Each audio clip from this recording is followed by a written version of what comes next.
Bab 002. Gaza menoleh. Tatapannya tajam pada papanya dan dingin.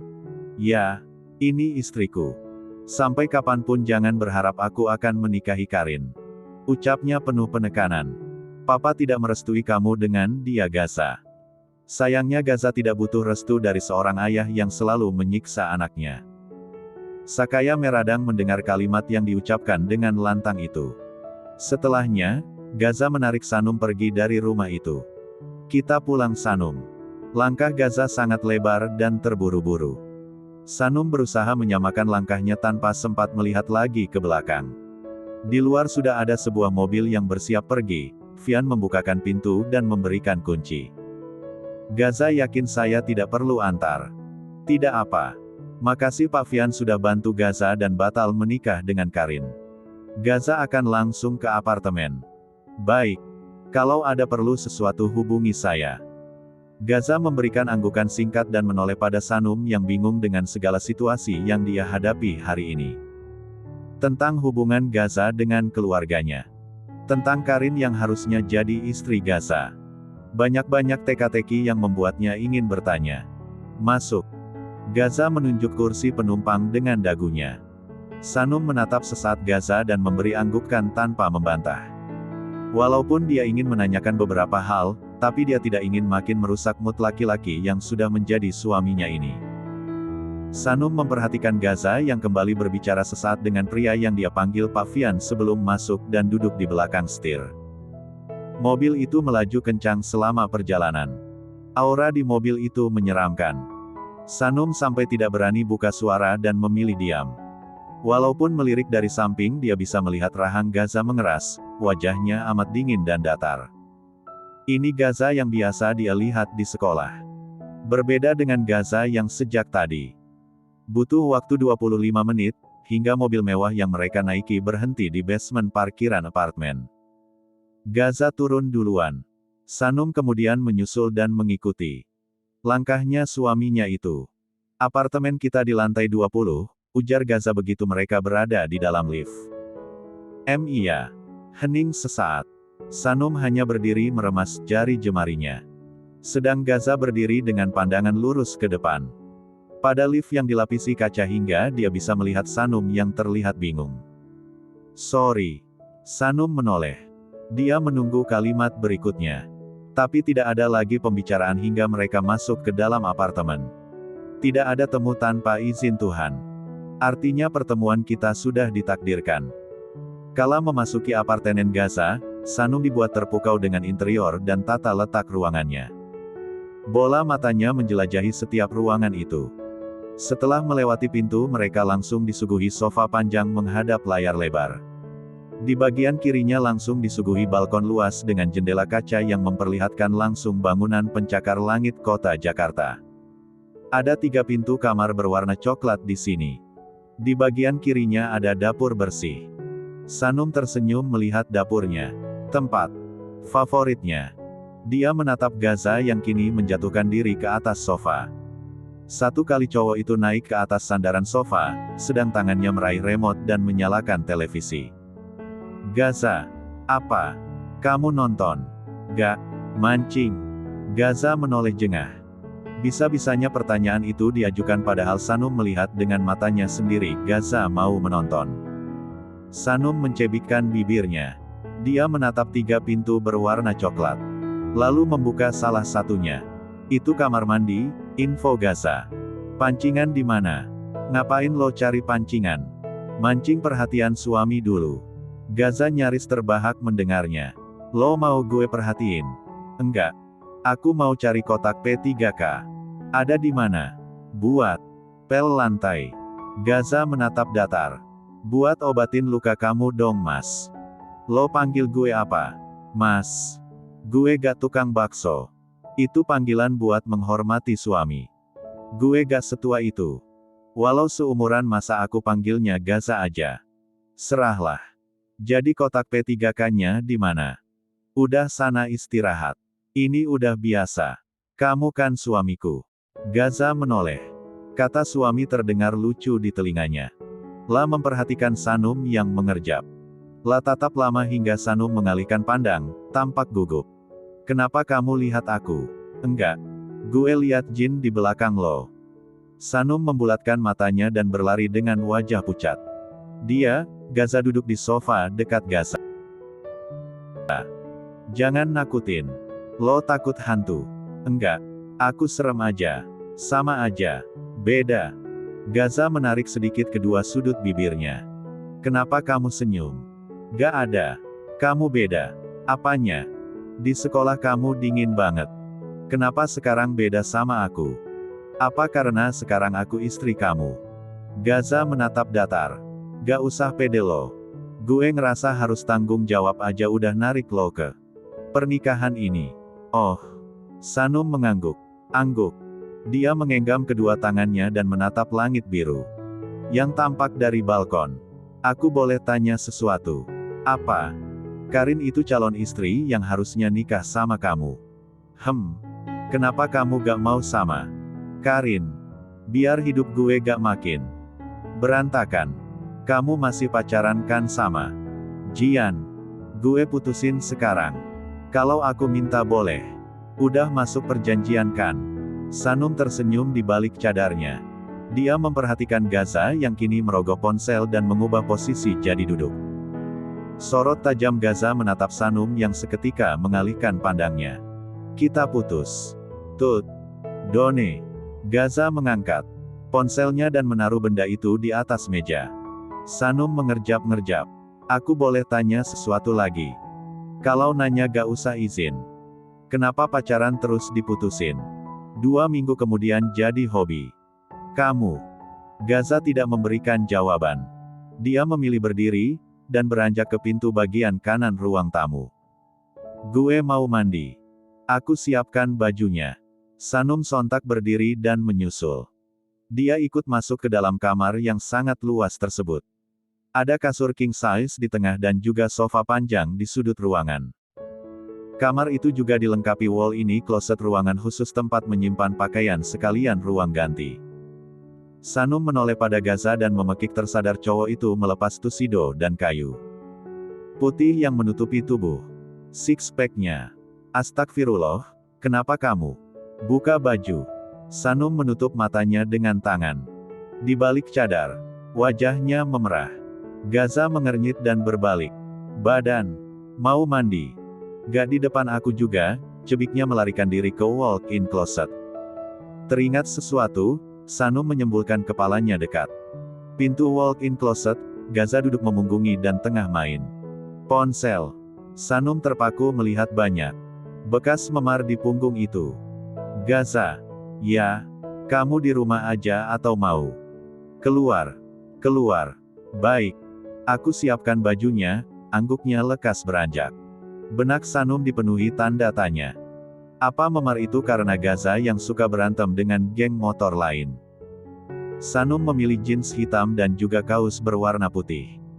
Dia mengedarkan pandang melihat sekitar, semua pakaian Gaza nyaris banyak di sini. Ada beberapa macam sepatu, jam tangan, ikat pinggang, dan ada lemari khusus jaket hitam kulit.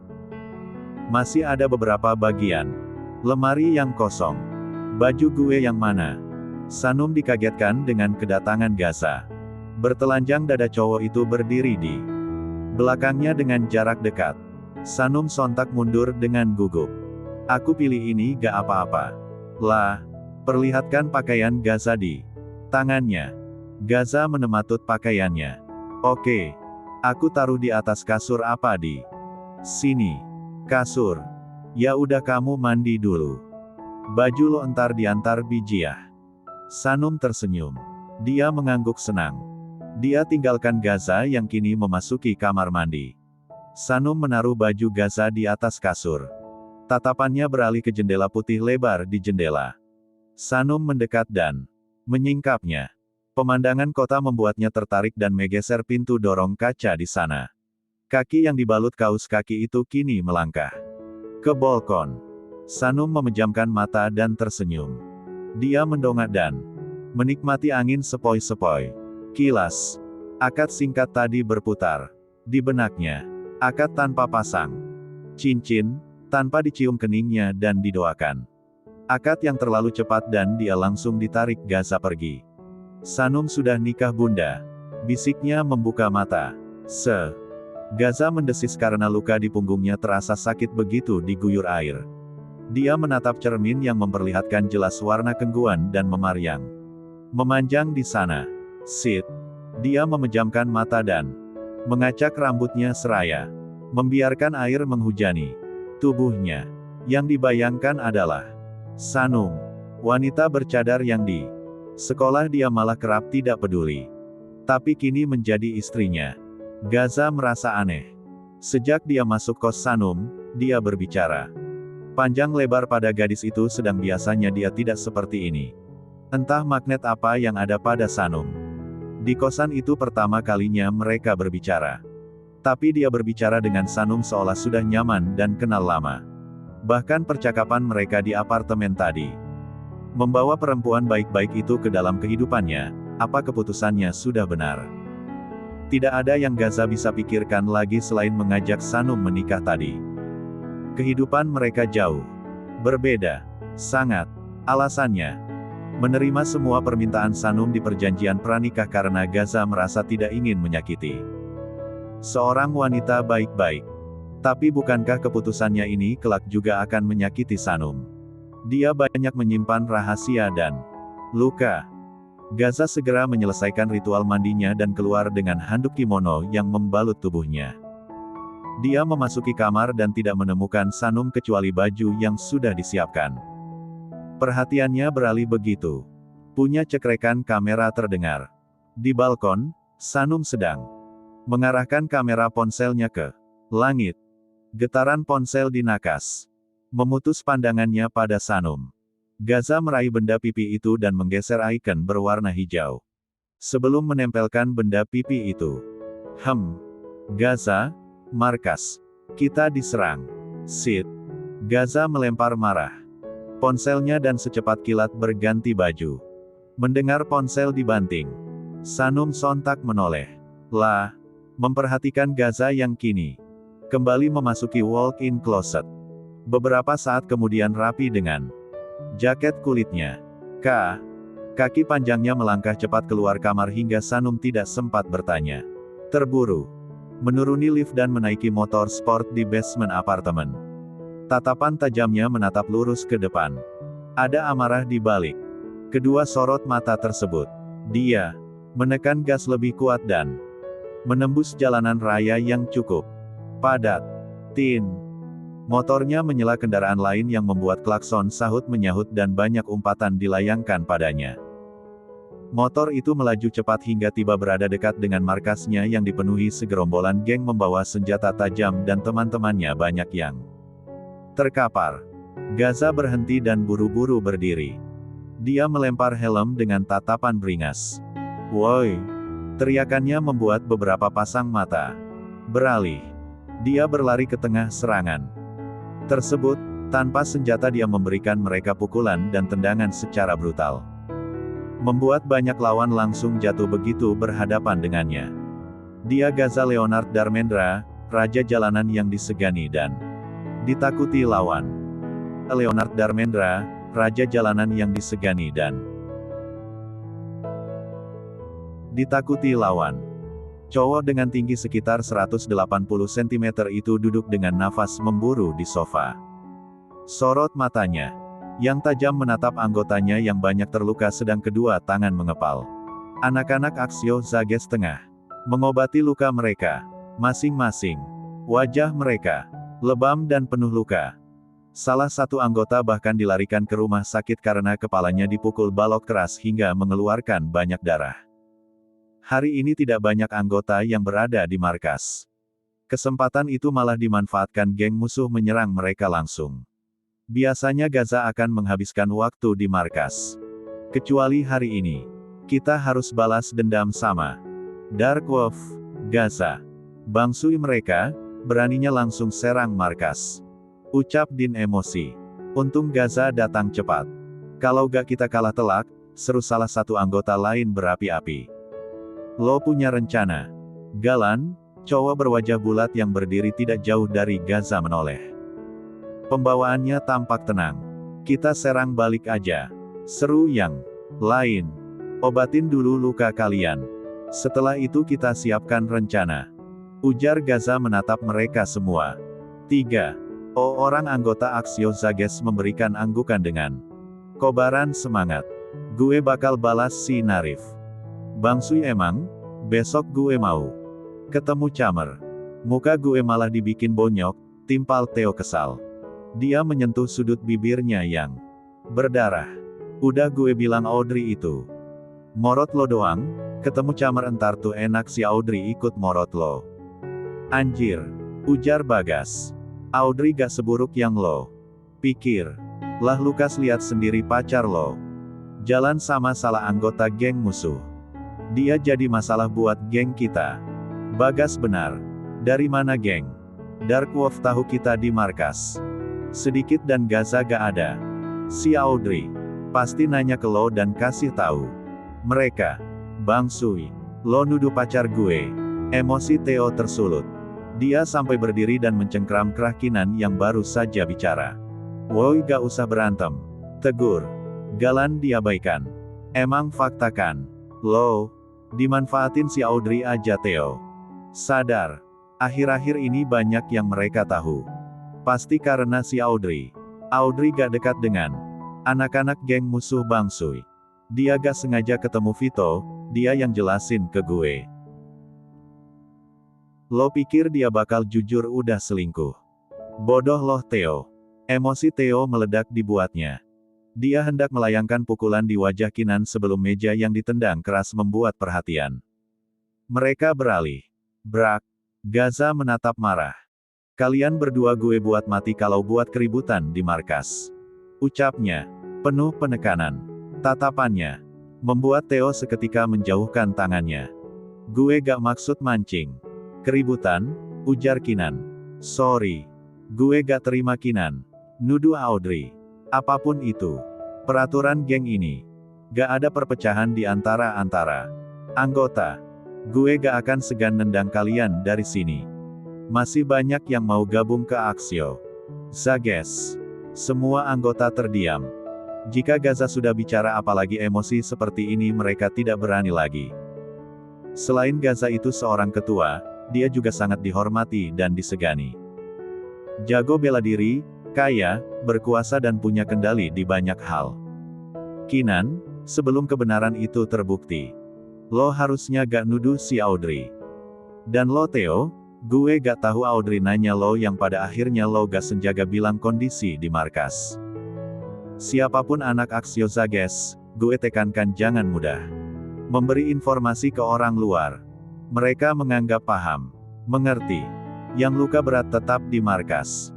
Beberapa yang baik-baik aja ikut gue ke rumah sakit, serunya. Kaki panjangnya melangkah keluar dari area markas walaupun langit sudah gelap. 10 motor sport berwarna hitam melaju kencang di jalanan raya malam. Menyelip banyak kendaraan menuju rumah sakit. Sanum menatap jam dinding dan melihat waktu menunjukkan pukul 10 malam. Dia duduk di sofa seraya memegang Al-Qur'annya. Sejak pergi terburu-buru tadi Gaza masih belum juga kembali. Dia penasaran apa yang membuat cowok itu terlihat marah. Ini sudah jam tidurnya Sanum. Lagi pula dia belum makan malam.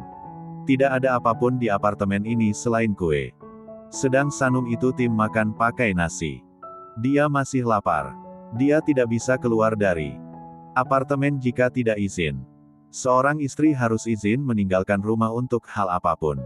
Makanya Sanum pilih menunggu. Tadinya dia pikir Gaza tidak akan lama. Sanum tidak simpan nomor Gaza. Dia cari di grup kelas, juga tidak ada nama Gaza. Beberapa kontak di grup tanpa keterangan nama dan gambar. Pada akhirnya Sanum coba minta nomor Gaza ke Selin. Teman karibnya. Selin pasti punya. Sayangnya temannya itu tidak aktif sejak tadi.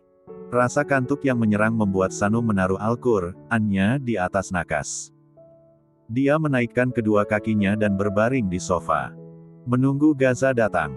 Di sisi lain, Gaza yang berkumpul lagi dengan anak-anak Aksio mengenai rencana balas dendam lupa waktu karena pembahasan mereka. Dia juga, seperti lupa beberapa jam lalu dia sudah menjadi seorang suami dan Ada Sanum di apartemennya. Kalau gue nyarinya ya yang uhti-uhti, Selorohdin. Diskusi balas dendam mereka selesai. Kini anak-anak Aksio Zages tengah duduk di warung tidak jauh dari rumah sakit, menikmati kopi dan beberapa gorengan. Gue seriusan nanya. Uhti-uhti udah nutup diri tapi mata kita kenapa masih juga natapin mereka? Sid. Gaza mengumpat. Lukas yang baru saja bicara mengatupkan bibir. Dia mengira Gaza tidak menyukai pembicara. Mereka barusan. Sorry bos. Kalah bos mau ke mana? Gaza menarik kasar jaketnya dan mengambil kunci motor. Dia teringat Sanum. Bisa-bisanya dia melupakan perempuan itu. Dia belum makan. Hah, siapa yang belum makan? Gaza. Galan menatap bingung. Cek. Gue balik dulu. Gak nginep di markas. Gak. Kaki panjangnya melangkah keluar dari warung, menaiki motor sport yang terparkir dan mengendarai roda besi itu dengan kecepatan sangat tinggi. Begitu tiba di depan pintu apartemennya, Gaza menekan beberapa angka dan menarik kasar pintu itu.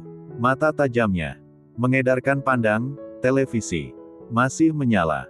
Dia melangkah melihat Sanum yang tertidur pulas di sofa. Gaza berjongkok dan menatap lekat kedua mata yang terpejam damai itu. Gadis itu masih lengkap memakai cadar walau sudah berganti pakaian. Masih teringat jelas dalam pikirannya, wajah cantik yang sempat dia lihat sekilas kemarin dan sebagai laki-laki normal dia mengakui betapa wajah itu begitu memikat. Pipi Sanum berisi dan berwarna kemerahan merahan. Kulitnya putih dan mulus dan juga bibirnya merah alami. Glek. Gaza menelan ludah hanya karena membayangkan itu.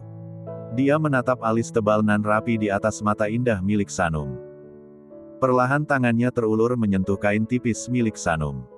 Gaza sudah memegang cadar Sanum. Jika dia tarik, maka dia bisa melihat lagi wajah istrinya. Hanya saja, ketika dia mulai tergoda, akalnya bicara. Gaza menarik lagi tangannya. Walaupun perempuan itu istrinya, Sanum adalah wanita. Baik-baik. Dia putuskan untuk mengangkat tubuh Sanum ke kamar. Saat dia mencondongkan badan untuk mengendong, mata Sanum terbuka. Beberapa saat mereka bertemu pandang. Gaza menyelami mata Sanum. Bening dan korneanya hitam pekat. Bulu matanya lentik dan tebal. Gaza. Mata Sanum membulatkan kaget. Dia mengalihkan pandang dan segera duduk dengan wajah bersemu.